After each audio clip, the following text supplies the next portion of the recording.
पंजाब के most wanted criminal वारिस पंजाब के self styled chief Amritpal Singh इस वक्त काफी चर्चा में है। अमृतपाल सिंह कौन है, उन्होंने क्या किया, ये बातें तो हमें इंटरनेट पे हर जगह मिल जाएगी। तो हम सीधा आते हैं लॉ पे। अमृतपाल सिंह के ऊपर कई सारी धाराएं लगाई गई है under the Indian penal code, arms act या फिर नेशनल सिक्योरिटी एक्ट।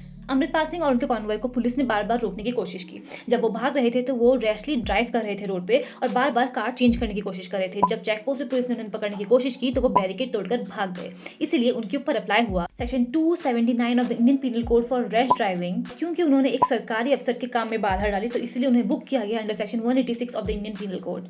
और भागते भागते जब उन्हें ख्याल आया कि उन्हें अपना टायर चेंज कर लेना चाहिए तो वो गए गुरुद्वारे और वहां के जो ग्रंथी थे उन्होंने गन पॉइंट पे कहा कि अपने बेटे के कपड़े मुझे दे दो।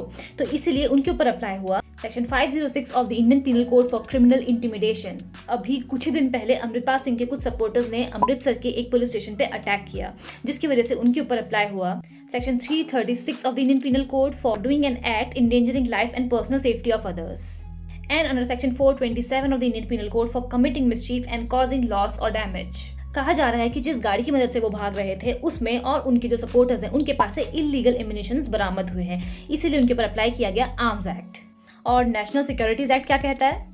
नेशनल सिक्योरिटी एक्ट कहता है कि for the maintenance of public order and for the security of the state is empowered to detain a person without charge and trial.